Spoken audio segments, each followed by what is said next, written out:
chair has indicated that there is a federal law in place, which there is, but it doesn't cover it fully enough, particularly for planned community associations. When I take a look at the clothesline bill, which is now the clothesline law that we passed, which allows people to put up clothesline in planned community associations, then I see that we have said no private entity shall assess or charge any homeowner any fees for the placement of any clothesline. So right now we have a law that says you can put up a clothesline. I guess you could wash your flag and hang it on the clothesline, and they couldn't do anything to you, but that's usually a really absurd way to have to go. So we don't have the same protection for the American flag. And it appears to me, my first question to all of you is that this seems to be, the problem seems to be with community associations, that where they set up a process that says, okay, you can have a flag and a flagpole, then it's turned over to the community association, and sometimes I believe someone characterized some of the people that serve on some of those, not all, but characterized them as using a Nazi approach.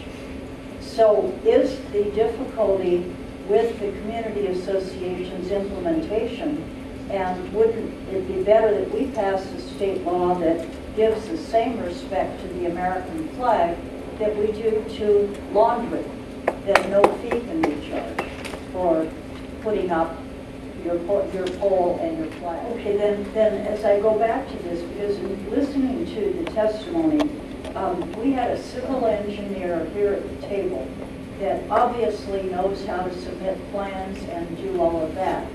He ends up being either fined or charged $100 to try to exercise his right to fly the American flag. Now that's insane, but that's a community association board run amok.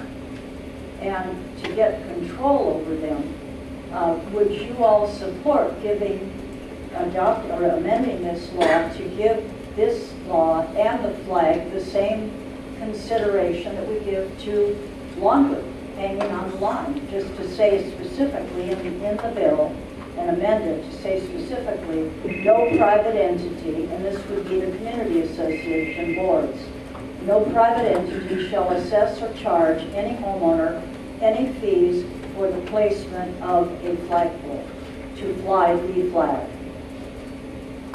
Yes. Yes.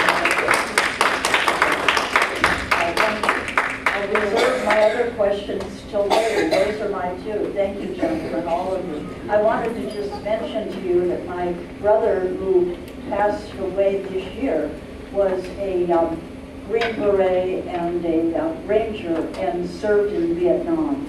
And if anyone had told him he couldn't fly the American flag, forget it. Forget it. Thank you. Anybody else? Members, yes.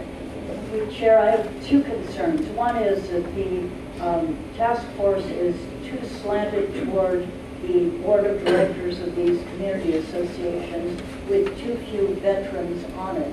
And we need to have the expertise of veterans. I mean, it's way outnumbered.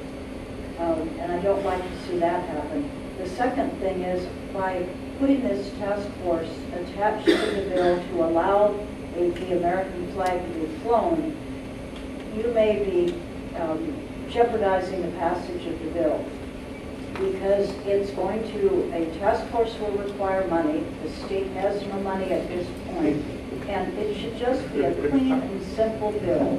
We give the flag equal protection that we give to someone's laundry in a planned community association.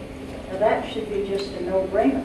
I mean, the flag deserves much more protection, but if we've allowed laundry to fly in the wind, we should allow the flag to fly in the wind without charging people to do that. And I'm afraid that the bill has become too complicated, and it will not make it through the process.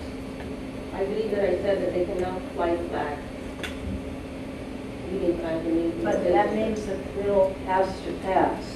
And with all of this added task force and the cost of that in a time when we have no money, that means that when the bill goes on to, if it goes to finance, or if the bill is fast-circuited and goes directly over to the Senate, it is their Ways and Means Committee.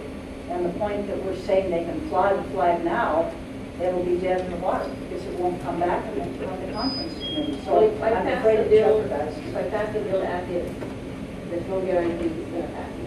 If you pass the bill with one amendment that is the same amendment that's for clotheslines, no private entity shall assess or charge any homeowner any fees for the placement of any flagpole.